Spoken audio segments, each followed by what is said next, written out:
بسم اللہ الرحمن الرحیم۔ آج ہم نعمت اللہ شاہ ولی رحمۃ اللہ علیہ کی پیشن گوئیاں بیان کریں گے۔ آج سے تقریباً 850 سال قبل ایک مشہور و معروف صوفی باکمال حضرت نعمت اللہ شاہ ولی گزرے ہیں، جن کے ہزاروں فارسی اشعار پر مشتمل دیوان کے علاوہ ایک قصیدہ بہت مشہور ہے، جس میں اس برگزیدہ ولی نے آنے والے حوادثات کی پیشن گوئی فارسی اشعار کی صورت میں کی ہے، جو آج تقریباً حرف بحرف صحیح ثابت ہوتی جا رہی ہے۔ قصیدہ کے اشعار مختلف حوالوں سے 2000 کے قریب بتائے جاتے ہیں۔ انسانی عقل دنگ رہ جاتی ہے جب ہم نعمت اللہ شاہ ولی رحمۃ اللہ کے قصیدے لکھنے کی تاریخ سے 100 سے 800 سال بعد آنے والے بڑے اعظم پاک و ہند میں آنے والے بادشاہوں کے نام ترتیب وار ان کے قصیدے کے اشعار میں پڑھتے ہیں، جبکہ وہ حکمران ابھی پیدا بھی نہیں ہوئے تھے۔ حضرت نعمت اللہ شاہ ولی رحمۃ اللہ علیہ کے کچھ اشعار اور ان کا ترجمہ پیش خدمت ہے۔ 850 سال قبل نعمت اللہ شاہ ولی نے یہ کہا تھا: میں سچ کہتا ہوں کہ ایک بادشاہ دنیا میں پیدا ہوگا، اس کا نام تیمور ہوگا اور وہ صاحب کراں ہوگا۔ جب سکندر لودھی سے ابراہیم تک نوبت پہنچ جائے گی تو اس بات کو یقین سے سمجھ کے اس کی حکومت میں فتنہ پیدا ہوگا۔ اس کے بعد ملک کابل کا بادشاہ بابر دلی میں ہندوستان کا والی ظاہر ہوگا۔ پھر ہمایوں بادشاہ کو حادثہ پیش آ جائے گا، کیونکہ شیر شاہ سوری نام کا ایک شخص دنیا میں ظاہر ہوگا۔ بابر بادشاہ جو ہوگا، اس کے بعد چند سالوں کے درمیان ایک فقیر پیدا ہوگا، اس کا نام نانک ہوگا۔ بہت سے لوگ اس کی طرف رجوع کریں گے۔ اس بے اندازہ فقیر کا بازار گرم ہوگا اور خوب چرچا ہوگا۔ اپنا خون جگر پیستے ہوئے اور انتہائی رنج و افسوس سے کہتا ہوں کہ خدارا حالات کا مردانہ وار مقابلہ کرو، گوشہ نشینی چھوڑ دو۔ چونکہ ہندوستان 2 حصوں میں تقسیم ہو جائے گا، اس لیے انسانوں کا خون جاری ہوگا۔ شورش اور فتنہ وہم و گماں سے بھی زیادہ ہوگا۔ اکثر مسلمان ہندوؤں کے غیظ و غضب سے بے گھر ہو جائیں گے، یعنی مہاجر ہو جائیں گے، اور مسلمانوں کی ناموس و غیرت کا نقصان ہوگا، یعنی مسلمانوں کی عورتیں اور لڑکیاں چھن جائیں گی، مسلمان مارے جائیں گے اور تباہ و برباد ہو کر بھاگیں گے۔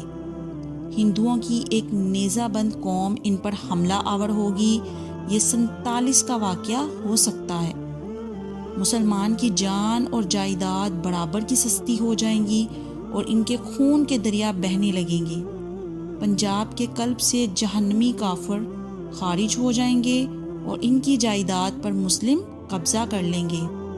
اس کے برعکس مسلمانوں کے شہر میں یہی واقعہ رونما ہوگا اور ہندو ہر شہر پر قبضہ کر لیں گے۔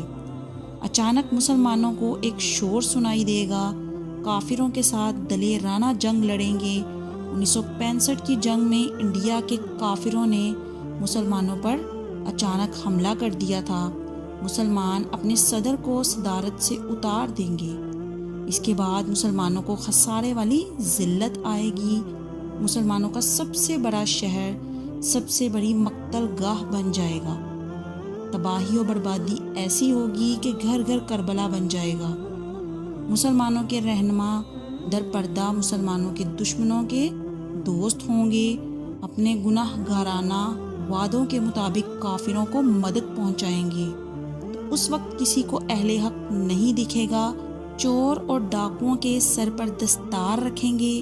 جھوٹوں اور ریاکاری، غیبتوں، فسق و فجور کی زیادتی ہوگی۔ قتل، زنا اور اغلام بازی جگہ جگہ ظاہر ہوگی۔ عیسائیوں جیسے رسم و رواج ہر جگہ رائج ہوگا۔ بدعت عام ہوگی اور سنت غائب ہو جائے گی۔ روزہ، نماز، حکم برداری یک لخت غائب ہو جائے گی۔ مناجات کی محفلوں میں ذکر و اذکار ریاکارانہ ہوگا۔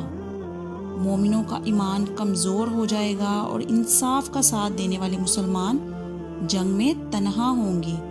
کافر انہیں کثرت سے ایسے فریب دیں گے جیسے کتے کو شکار سے کھانے کے لیے دیا جاتا ہے۔ بنو سلمان یعنی قوم افغان اللہ کے خاص فضل و کرم سے باعزت قوموں کی طرح کھڑے ہوں گے اور 100 گنا بہادری سے لڑیں گے۔ کرب کا بادشاہ ان کو دفع کرنے کے لیے حکومت کی اچھی باغ دور سنبھالنے والا ظاہر ہوگا۔ مغربی پاکستان کے مسلمانوں پر ذات باری تعالیٰ کا فضل ظاہر ہوگا اور ان کے ہاتھ کام چلانے والے ظاہر ہوں گے۔ حضرت علی کے شیروں میں سے ایک شیر کافروں کو قتل کرنے والا ظاہر ہوگا۔ سرکار دو عالم صلی اللہ علیہ وآلہ وسلم کے دین کی حمایت کرنے والا ہوگا اور ملک کا بازبان ظاہر ہوگا۔ اپنی امداد کے لیے شمال مشرق سے فتح حاصل کرنے کے لیے غائبانہ امداد آئے گی۔ ترکی والے، عرب والے اور ایران والے مدد کے جذبے سے دیوانہ وار آئیں گے۔ پہاڑوں اور جنگلوں سے عراق بھی آئیں گے۔ آگ والا سیلاب چاروں طرف رواں ہوگا۔ اچانک مومنوں کے خلاف واضح جھوٹ پر مبنی شور، طعنہ و تشنیع اشکار ہوگا اور مسلمان ان کافروں کے خلاف دلیری اور شجاعت سے جنگ کریں گے۔ چترال، ناگا پربت، چین کے ساتھ گلگت کا علاقہ مل کر تبت کا علاقہ میدان جنگ بنے گا۔ اس کے بعد ملک ہند میں ایک شورش پیدا ہوگی اور غازیہ میں اسلام اعلان جہاد کر کے اول عزمی کے ساتھ برسر پیکار ہوں گے۔ اللہ کے کرم سے کینہ پرور ہندو بنیا، جس کا نام کاف سے شروع ہوتا ہے اور 6 حروف پر مشتمل ہے، مسلمان ہو جائے گا۔ ترکی والے، چین والے اور ایرانی اکٹھے ہو جائیں گے۔ یہ سب تمام ہندوستان کو غازیانہ فتح کریں گے۔ افغانستان، پاکستان اور ایران کے مجاہدین یکجان ہو جائیں گے اور مل کر تمام ہندوستان کو غازیانہ فتح کریں گے۔ چیونٹیوں اور مکریوں کی طرح راتوں رات غلبہ حاصل کر لیں گے۔ میں قسم کھاتا ہوں اللہ کی کہ مسلمان قوم فاتح ہوگی۔ یہ غزوہ 6 سال تک انسانیت کے لیے بدقسمتی کی گہری تاریخ گار کی طرح ہوگا۔ تو جان لو کہ اس وقت اللہ کی راہ میں لڑنے والے ہر جگہ جام شہادت نوش کرنے کے لیے موقع تلاش کریں گے۔ اہل کابل کافروں کے قتل کے لیے نکل آئیں گے۔ کافر دائیں بائیں بہانہ سازی کریں گے۔ سرحدی غازیوں سے زمین مرکت کی طرح لگ جائے گی۔ مقصد کو حاصل کرنے کے لیے دیوانہ وار آئیں گے۔